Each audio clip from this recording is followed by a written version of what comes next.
Welcome to the Playful Domme, the Poly Wife, and the Virgin podcast, where we share our most intimate stories, experiences, and details of our love lives, our intimacy lives, our play lives, and giving you the opportunity to gaze in and get a glimpse of what could be possible in your life as well.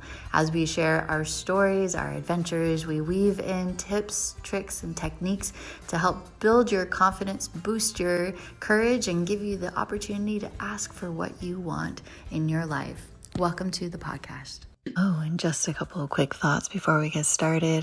One, we are just everyday people. We are not professionals, licensed therapists, anything like that. This is for edutainment purposes only. This is not medical advice or legal advice, financial advice, nothing like that. Listen at your own discretion. And this is for mature audiences. We're going into deep subjects and sharing deeply about intimacy and all the things about that. So just notice who you're around and let's go. Yeah. So welcome everyone to the Playful Domme, the Poly Wife, and the Virgin podcast. We hope that you are ready for a special treat today. We're going to be talking about just some updates about where we're at in our relationships and what's transpired since we started this podcast recordings a few months ago, and how our intimacy and play with our partners and others has shifted, even our conversations with girlfriends and everything like that, to give you an update of just how powerful and impactful this has been, even for us, to know what is possible when we open up, when we share stories among girlfriends, when we're willing to go out there and try something new, and what's waiting for us on the other side. So welcome everyone to the podcast. So Lisa, I'm going to start with you, Lisa the Poly Wife. If you could think of a few things that have shifted in both your personal, in your marriage, and then maybe with some of your play partners. We've been so blessed to have some of your play partners on the podcast with us in the past. And how would you say things have shifted for you since we started recording?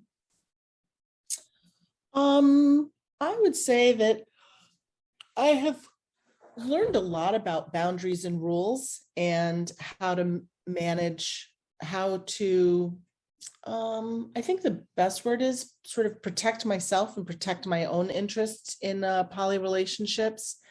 I recognized in a couple of my relationships how rule-based they were, and how my relationship with my partner is and was dependent on the feelings, mood, health, whatever, of my partner's partner. So I have sort of shifted to dating single people more than dating partnered people. Oh, interesting. Yeah. So and why? I'm curious, Lisa. Why is that? Is it because of because my relationship doesn't have the ability to, so I can't remember the name I used for the guy that I was dating whose girlfriend. Yeah, right. I can't remember what name I used for them. So let's just call them Frank and Alice, right? Okay. Doesn't matter what their names are. So in that dynamic, Alice is married, and her husband, and she and her husband own a house, and her husband's girlfriend lives with them. Oh. She spends 4 nights a week at her boyfriend's house, my partner. Okay. And one of those, and a 5th night, they together spend at her home. So she is out of her house more often than not. So technically, she's really primary partners with her boyfriend, not her husband. Got it. Honestly, in terms of living arrangements and that sort of thing. Time. And she had a visceral reaction to his and my connection right away. What did we say, Frank and Alice? So Frank and I had a connection right away. We went on our first date. We met for lunch. Then we had sex a couple of days later. And then the third time that we met, I ended up spending the night because he lives an hour away, and it's just inconvenient for me to drive home. And after that, she said, no, that's too much. I need to meet you and let's have lunch and I'll get a sense of your energy and all of that, and no overnights. And immediately my hackles went up because I only want to be in a relationship with him, but suddenly I have to be in a relationship. I have to be friends with her as well. But I get it. I'm kitchen table poly. So my husband knows all of my lovers and I don't have a problem with that. And I let that happen. And she met me, she liked my husband. We were all great, but she still wouldn't allow overnights. And without the overnights, I put the brakes on the relationship. And I said, you know what, it doesn't work for me to meet with you privately until we got this clear. And she started dating my husband, so we were swapping. So that's the kind of the story. But eventually, because he and I weren't dating, we also could not be friends. We could only be together when she was present and we were doing a swap. And at that point, I was like, yeah, that just doesn't work for me. So it means that my relationship with him cannot grow organically. Yeah, sure. Right. So he and I really felt a strong connection. My husband and I were thinking about moving closer to him because he has a workshop and my husband wants to work with him in the workshop. They became really close friends suddenly. But these rules meant that she felt insecure and jealous around me. There's nothing I can do about that. They were working on it, but she was still instilling all of these. You can't have this relationship until I feel better. Yeah. So, and this is reminiscent of my relationship last year with Orion and Amy, because Amy's rule is whatever she gets, I get. But the reverse is true too. If Amy and Orion aren't in a good place and aren't having regular sex, then he's not allowed to see me either. And so I realized that it doesn't work for me to be in those kinds of relationships. Now I'm in a relationship with Sapio and he's single. I met him at the same time that I met Frank, and he and I, he, like me, has several lovers that he sees infrequently. Like he sees one woman every week. He sees me every week. And then he has 3 or 4 other lovers that he may see once a quarter, once a month, that sort of thing, which is what I have. I don't have regular lovers. I have him and I have Orion, but I only see Orion once a quarter.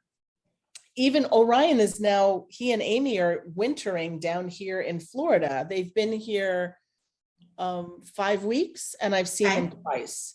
So, you know, and that's just been circumstances, right? It's nothing, but that's how it is. That's why I have 5 lovers, is because I don't see them frequently.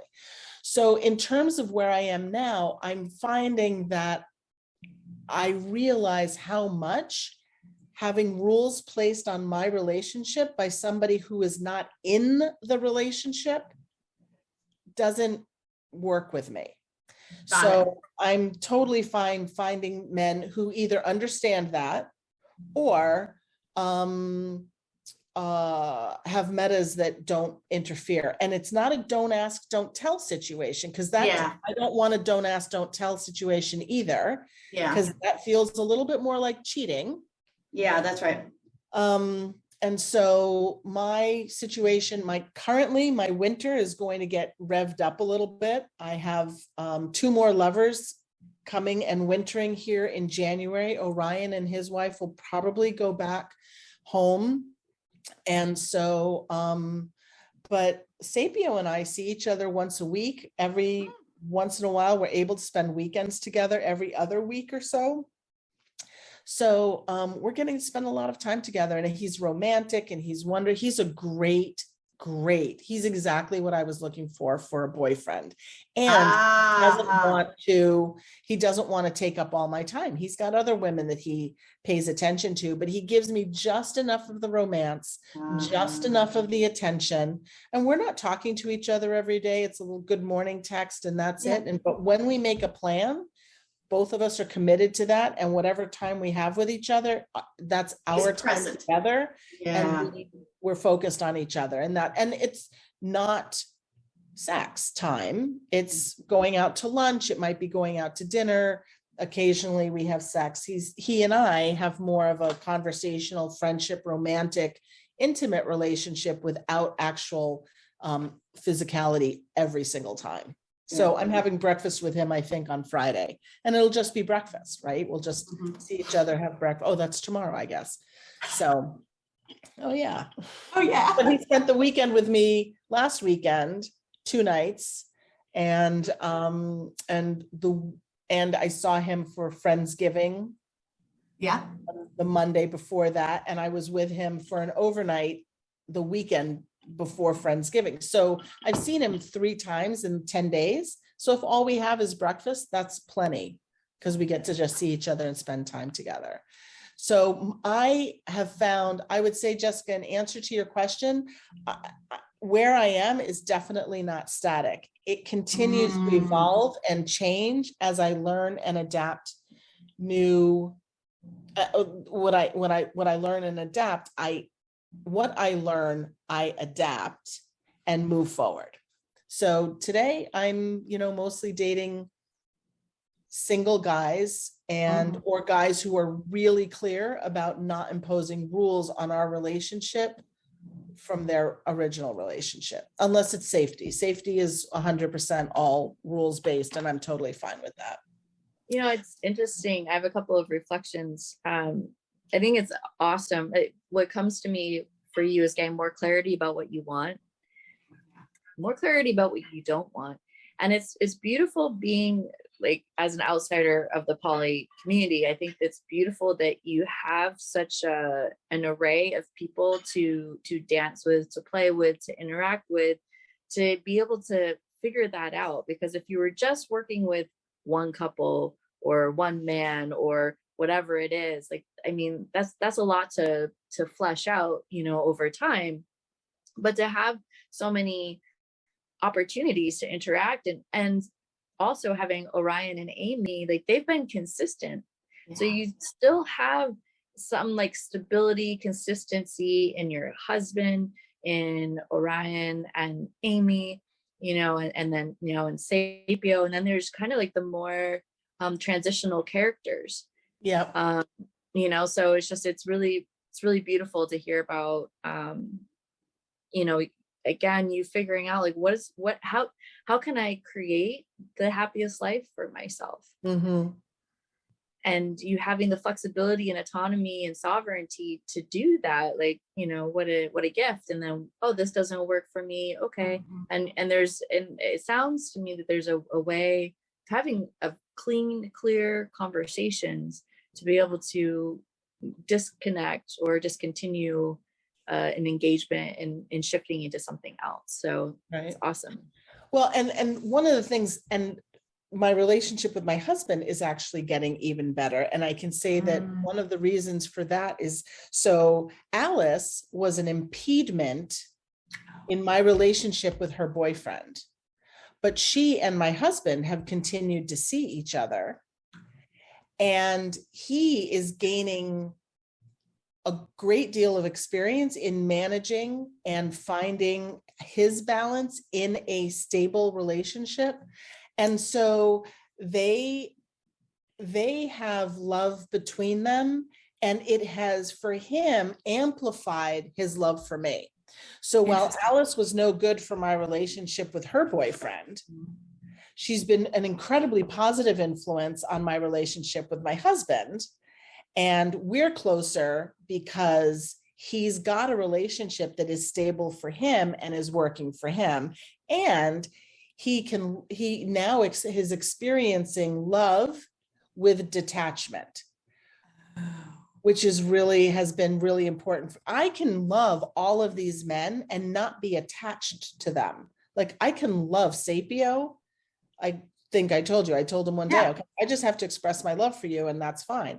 He's now able to express his love for me because he gets that I'm not attached to him. I just want to be loving towards him and he wants to be loving towards me. So both of us get that fulfillment. And now my husband is happy showing me and telling me how much he loves me because he's seeing how he can love freely and not be bogged down with the attachment. Oh, somebody, because the other two women he loved wanted to take him away from me. And she has no interest in taking him away from me because she has a husband and another boyfriend. He's her lover and they can enjoy their time together. And I think they're going to start probably seeing each other once a week. And I'm thrilled. And with Orion and Amy, even though they still have a rules-based relationship, in my head, my relationship with him, instead of him being my boyfriend, he's my friends with benefits. So the four of us are friends. And every once in a while, he and I get to play. And without the label and expectation of what a boyfriend should be, he's fantastic, right? He can't do boyfriend because being a husband is really as much as he can manage, but he's fun to play with. And because the four of us are friends, we can spend time together. If I play with him or not, it doesn't make any difference. But I really, I've kept him in my circle because of the longevity, because we've been together so long, because I've learned so much, because both of them mean so much to me. I wouldn't just break up with him. There's no reason to, because we've gotten to a place where we can really live with what we're doing. I am so blown away that by your husband connecting with Alice, he's able to love you more. That is the thing that, like, right now for me, that's like the mind-blowing thing of, as you described, the love without attachment. To experience the love, to have the connection, and also not have the attachment. And how, as you mentioned, she was an impediment in your dynamic, but in the dynamic between her and your husband, it's helped him grow and be a better all the things for you. That to me is like the mind fuck for me right now in that moment. Like, and that's exciting. Oh, Lisa was on mute. You guys are on mute. Oh, sorry. That's fine. Because what I was saying is, like, I don't see the recording going, but it is. Oh. Oh yeah. You younger generation, you can sure handle all of this technical stuff, unlike me. Oh, it's all good. So in sharing that, thank you so much. Is there anything else you wanted to share before we move to Nope. Ella? I'm good. Awesome. I love it. Ella, how about for you? What's the update for you in your life? Wow, I'm not even sure where to begin. So I'm going to paint a little bit of my past. I guess my past vanilla-ish. So for me, I've never had a girlfriend that I could just talk about these things with. So on a personal note, this is very refreshing from us talking about, again, a man going down on us too long and you're wondering if he's okay, right? Is he going to come back up? I mean, are we dying? All those things in our head that goes on to, again, how to do how to do a good hand job, those kind of things. So just having the nice open conversation. What I could say is I never knew anything about the poly world. I knew nothing about it. I didn't even know it existed. So Lisa, thank you for being open and honest and being ethical, because I always thought it was like, I didn't even know it existed. And then I'm going immediately in my head, I'm like, well, these people are kind of cheating on each other and it's not a win-win. Somebody's going to get hurt. I was very wrong. So I thank you, Lisa, for being so open. You have the best stories and I love it. I love it. I love it. I love it. So those are come to my top of my head really quickly. The other thing is I've always supported you, Jess, and you know that unconditionally. I mean, we lived together for years. And then when you came out as a Dom, I was very excited about that, but I always felt it was very dark world. And obviously, I know you personally, and I know your kind spirit. I know it's ultimately about giving back and helping people. And so for me, it's been a huge eye opener that it doesn't have to be like that. That actually it's not. And another big thing is about the Dom side of things is I'm going to use this word. It's like for me to be okay being selfish and asking and putting in boundaries and asking for what I want. And to me, that was the single biggest thing. I'm like, oh yeah, I guess I can do that. Because much like Lisa was saying, you kind of go along and, you know, you're worried about your partner. But wait a second, if you take care of yourself and ask for your needs, then ultimately they're going to be excited as well. So that's been a huge eye-opening experience for me. I still have to work a little bit harder. I'm not as comfortable with my partner. I mean, I can obviously talk to, you know, Jess, your partner, and ask him all these questions. So what do you feel? And what about this? But I think for my own partner, I'm like a little bit more concerned. I'm like, well, if he tells me what he really wants, then he's going to expect me to do that, right? What if I don't want to do that? So I think it's in my head. So I'm working through that, but I'm asking more. The other thing is, let's see here. I made it a little bit, I did a few notes here. I think the other most important thing is to slow down and be okay slowing down. And like Jess, you mentioned, and Lisa, you as well, is actually look at their cock or them, you know, as worship. I'm going to use the word worship that and worship them and enjoy it for not just for them, but for you. Truly, truly enjoy the experience with no hurry. I think that's the other thing you guys have taught me is that, like you said, Jess, I mean, shoot, I mean, you've been, you know, with your partner for 8 hours at one night. Holy smokes. So it's okay to take time. So I think that's really good. I'm like, oh yeah, I can take time. It doesn't have to be the 2-pump chuck, right? Or looking for someone who can actually keep up with you instead of being okay with the 2-pump chuck, right? So to speak. It's like, no, let's slow down and actually be lovers and create intimacy. Okay. Let's see here. And then I just want to learn more. I want to learn more. I want to learn how to, I didn't even know floggers existed, you guys. I'm very naive, right? I've seen them, right? Obviously we're producing them. I don't know how to use them. I still don't. I'm being honest.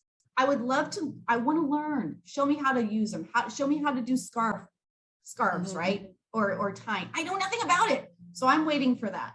I'm still waiting every day. Every time we meet, I'm like, come on, show me. So I'm not overly conservative. I just don't know where to go to get this stuff. And I'm, you know, again, I'm not about porn. We've talked about that. So I've learned a ton. I am super excited every single week to sit here and talk and just be open, no judgment. I love it. So there's a few things, Jess. Well, one of the things I'd love to address. I wanted to address that. Yeah, one of the things I wanted to address was, you know, you're afraid to ask you're afraid to talk to your partner about what it is that he wants. Or that he wants or that I want. Yeah, that whole conversation between the two of us. So I would recommend using the wheel of consent. Okay, tell me more. Because in a nutshell, I explained it in our very first episode, but I did not explain it well. The wheel of consent gives us the opportunity to communicate what our needs are and to negotiate how we can manage them. Okay. So we ask people for things all the time. Hey, can I borrow your car? Yes, you can borrow it, but I need you to fill it up with gas when you get it back to me. Or yes, you can borrow my car, but could you take it to this place and get something done or whatever? We negotiate things all the time without thinking about it. And when it comes to sex, somehow we get shy about asking for what we want, or we get shy about being afraid to have to do. So for instance, this is a really great, actually a good current example. I have a lover who wants to be pegged, and I have no experience with pegging. Okay. And pegging is putting on a strap on and fucking him in the ass, right? I don't know how else to put it. Let's put it plainly. Making love to his anus. Like, okay, whatever. So anyway, the act of pegging terrifies me because I'm like, well, I don't know how to do it. I'm not familiar with ass play or anything. So we have an opportunity. He says, I want to do it. And I'm like, I'm not really comfortable with it yet, but I really want to do something for you that you want to do. So what I'd like to do is I'd like to find a different lover who's experienced with it. So has an ass that is welcoming to a strap on. And with that person, I can practice and gain some confidence. Would that be okay with you? Yes, that would be okay with me because obviously I don't want to hurt anybody. He doesn't want to be hurt. And so with the wheel of consent, if your lover says, I would like to, or you can say, this is for me, I can say, I actually really like to have clothespins pinching my labia, right? I really enjoy that. And my one lover's like, I can't do anything with you that will cause you pain. That's what he said to me. And I said, well, here's the thing. It actually doesn't hurt when you do it, but what it does is it sort of gets my adrenaline going and it makes my entire body a lot more responsive because the adrenaline and all of these chemicals are coursing through my body. So you may put the clips on my labia, but my nipples become more sensitive or my elbow becomes more sensitive. So I can explain it to him in a way that makes him more comfortable, knowing that he's not going to hurt me. And I can also say, look, if it hurts, I promise I'll let you know. And I will not tolerate anything that doesn't work for you. Yeah.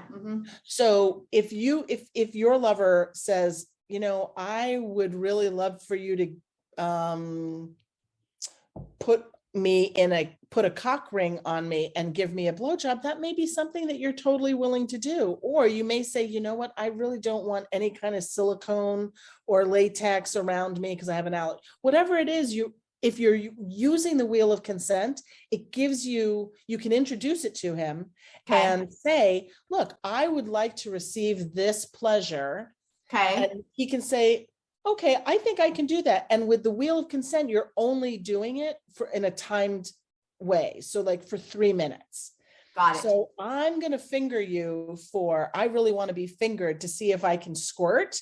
So, okay, let's try that. Let's just do it for 3 minutes and see if we can get anywhere with it, see how we feel comfortable with it. There's a time limit on it, and it gives you the opportunity to experience it without committing to an hour of it, right? Yeah, that's really good. Thanks for the reminder on that. That's great.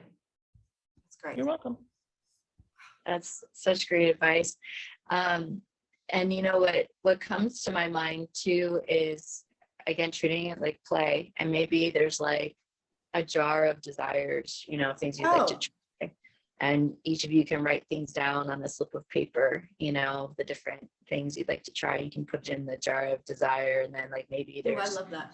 like once a month or once a week, you guys feeling like a little frisky or whatever to try something new. You can pull out one, you can, like Lisa said, you can set up ahead of time, like, okay, we'll do this for 5 minutes or 10 minutes or have a discussion like Lisa said about the cock ring. If you pull out something that maybe you're not a full yes to on the paper, what could you be a full yes to with some adaptation?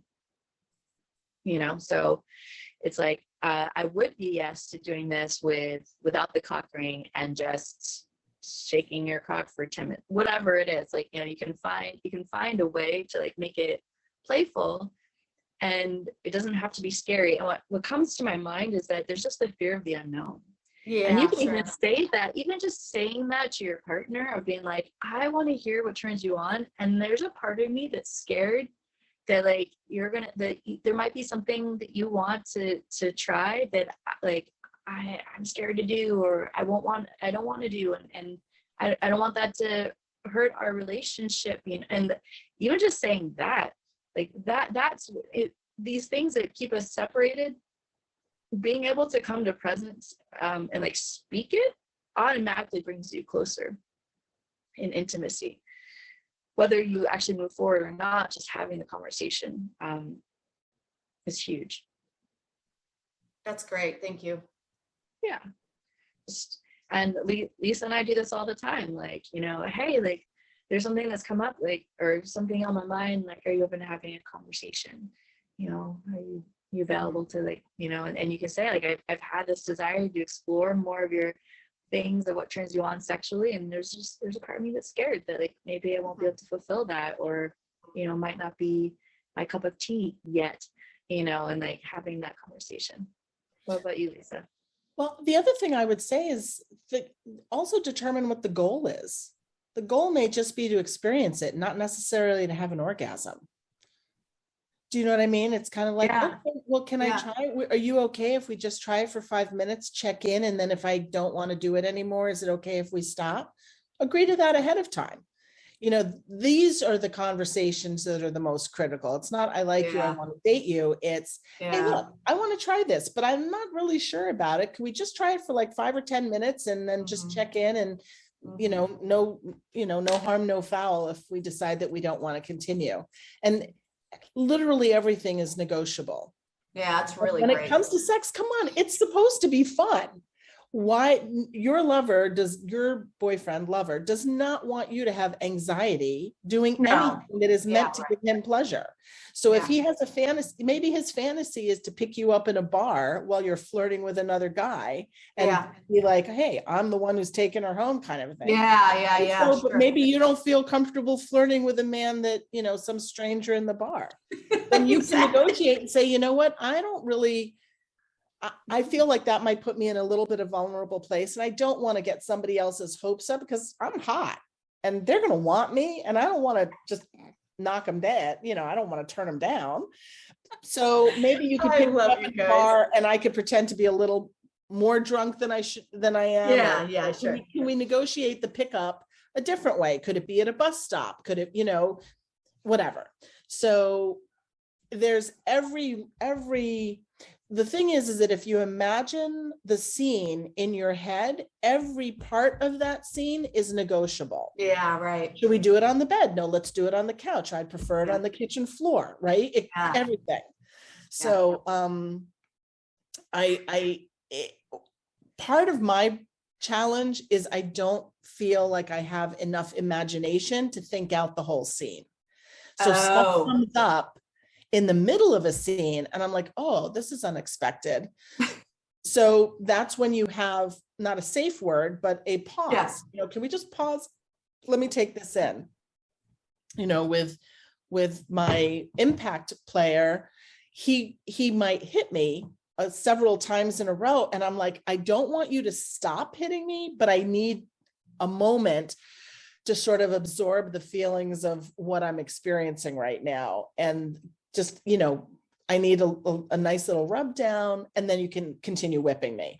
But actually something I realized is even though I started this whole journey on and met most of the men I'm talking to on BDSM site, FetLife, all of my lovers are vanilla. Interesting. Really, all of my lovers are vanilla. My impact is, he's not vanilla, but he's really just a nice guy who doesn't mind hitting me, right? He's not a dom that like Jessica is trained and, you know, wants to get off. I have a friend who's a sadist and he wants to be lovers with me. I was like, I don't really think I can be lovers with a sadist because I can't tolerate the kind of pain that turns you on. Got it. Right. So he and I negotiated out of being lovers because what he wants and what I want, he does not want to make me uncomfortable. And his level of play is just too hard for me. Yep. And he was okay with it. So just everybody wants what everybody else wants. Everybody wants to be happy and have fun. So that would be my advice, is just remember that that's what we're in it for. If he wants something that, here's the other thing. If he wants something so out of the ordinary and so kinky and so out of your realm of comfort, this is one of the reasons poly is so fantastic, is you don't want him to not ever experience it. Yeah. but you don't want to be the one to do it. How awesome would it be if, for instance, let's say that your boyfriend wanted to be pegged and that was something you're completely uncomfortable with, you're never going to put a strap on. But if you're open and you know that, for instance, Jess is coming and this is something that Jess is comfortable with, you'd be like, hey, I want you to experience this pleasure. I have somebody who could actually do it for you. And it would really be exciting for me to watch you do it. Would you be open to that? Okay. Exactly. And then he'd be able to say, oh no, it can't be. As long as you're there, then that would be okay. But I don't want to be with somebody else. You know what I mean? Then it's a beautiful thing with the three of you. So everything can be negotiated so that everybody is happy in the end. Don't you think so, Jess? 100%. And the thing about dominatrices and that kind of work with like pegging and everything, it is also very detached. We're not in it to have a soulful connection when we're in play sessions. I don't think. I think it's like, oh, this is a thing. This is the job. It is the role to play out. So I'm loving listening to this and the insights and the shifts. And for me, where I was when I first started this with you, my life is in such a different place, and where it is now, to have a steady lover for the first time in 3 years, and the journey that I've been on, from then to now, and recognizing the importance of patience. I'm traditionally a very impatient person, and wanting the partner to like just jump in where I am and let's go, and we're all at our own paces. And I was talking to one of my best friends last week, Jen, who's been on here, and I was like, I had to get off of my spiritual high horse and walk with him and meet him where he's at. And being here and sharing about being a dom and what that looks like for couples or for myself, and it deepens the level for me of like integrity and how I show up in my life. And to me, I feel for myself, the most development I get is in practice, in partnership and relationship, which I haven't had. And so to face all these different things, and like one of the things for me that I was initially challenged by in my relationship with Josh was how he likes to masturbate and self-pleasure. And I mentioned this on a previous podcast, and I had huge resistance to it. Yeah. And then I was like, but I took almost like an oath to myself as a dom that I create safe spaces for people to explore all aspects of themselves without judgment. But I'm going to make an exception to that for my intimate partner because I have resistance to it. It's not bad. It's not like I think there's a difference between resistance and boundary. Jess, you're cutting in and out. Okay. Where did I start cutting out? When you were talking about your resistance with him. Okay. So my resistance. You're still cutting in and out. Yeah. You're still cutting out. Okay. Now you're back. Is this any better? Yep, you're great. Yep. Now, right? Okay. So weird. Okay. So, okay. Thank you. So with Josh, when he first shared with me about his fantasies and masturbation, and I had resistance to it, and then reflecting on like, wow, if I say that I'm a dom who creates a safe space for others to explore all aspects of themselves without judgment, and then with my very partner, I'm not that. Like, who am I in this dynamic and in this space and in this world? And like, that's what I profess, and that's an oath that I've taken. So, or I vow like to myself. And then as I shared on a previous podcast, that like, as I explored more of it with him, like it just opened up a whole nother dimension in relationship. So, and in his initial resistance to the work I do, or with sensual body work, and then how it's now moved into him being my cock model as I'm recording hours of videos to help guide other women on how to give great hand jobs, you know. So like there's this space of learning how to be, for me, of like learning how to be patient, you know, what are my truths, can I open myself up more, and deepen. And these conversations with both of you have been so illuminating for me about what I have to learn, where I can grow, and also what I have to offer. And it's been such a blessing and a treat to have that experience. So I've really learned about the importance of having steadiness. And now being with Josh for almost 4 months now, or 3 months now, which is like, to me, is wild to have somebody to see so consistently nearly every day. And I haven't had that in years. And he loves intimacy as much as I do. And having that and being so nourished, and then feeling like not wanting to be around other men, not even interested in that. And we do the pickup thing, Lisa. So he and I still, like, every now and then we'll go to the bar and act like we don't know each other. And he tries to pick me up, and it backfired. We did it a few days ago, and it actually backfired. We went to this super swanky bar. There was like lots of people. I was wearing a really hot dress, walking around looking like I'm single. Every single man in that bar was looking at me. It was what I was not prepared or expecting that. And so suddenly Josh had like competition, and he's like, I don't even know what to do with this, you know? So it's a very interesting space of like a rule that we've decided moving forward in that game is that everyone's in on it. Like, I'm not pretending that I'm single. Like, everyone's in on it, that he and I are together. We're just acting like we don't know each other. But instead of me acting like I am single, because I'm not, and then to Lisa's point, like men thinking that they have a chance with me, which they don't, you know, like just finding new ways to continue to play and develop, and to also trust in the strength of the connection, you know, that even when we make mistakes, quote unquote, or have things that don't go quite the way that we thought, we can trust in the connection and in the power of the dynamic to continue to open ourselves up. And I will like to like close this out, that for Josh, who's like been so open on our podcast and everything like that, you know, he wrote me the other day and said, like, just so effusive and grateful for me sharing what I have about, or being supportive of him with his fantasies, because it's liberated him more. And it's helped him feel so much more alive, and also willing and desiring for him to share all aspects of himself, which is exactly what I want to be as a dom and as a partner. So those are the highlights for me.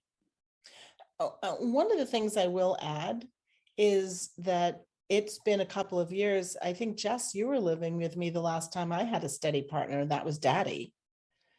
Right? I saw him 2 or 3 times a week because he was more local. But the fact that I have Sapio once a week consistently is fantastic, and that our relationship is actually growing and shifting because it has the opportunity to, because it's not like we're seeing each other once every 2 or 3 months like I am with Orion. So it's quite nice to have that consistency. It makes for a completely different kind of a relationship. And I'm not a swinger. I don't like one-offs, right? I'm not that sexually open to be able to just meet somebody, have fun, and walk away. So it's been really great to have somebody learn my body, and for me to learn their body too. Beautiful. What an awesome gathering and connection, just to see where we're at. And we're so curious for our listeners, where are you at, you know, since you started listening to us? What are things that you've taken on and tried? What are, you know, new discoveries and revelations you've had within yourself? Most importantly, always, it's really the journeys within yourself, and then just there's others that come along the way to help boost you up and carry you along with them. You know, what have you learned in your dynamics? Maybe you've made a shift in your ways of interacting with others. Perhaps you've tried on a cat suit and seen what it felt like to put it on. And Ella, I totally recommend you getting a cat suit. That's a great first step to getting ready to swing those bloggers around. So, you know, just like having fun and having play, you know, that's what it's all about. And there's so much to explore in intimacy and sexuality and in relationships. That's where the juiciness is of both our own inner work, but also in our joy and our delight and happiness, like Lisa said. So thank you all so much for joining us on this podcast. Thank you, Ella and Lisa, as always, being here as we co-pilot together on this blissful journey, and looking forward to connecting with you all the next time. See you soon.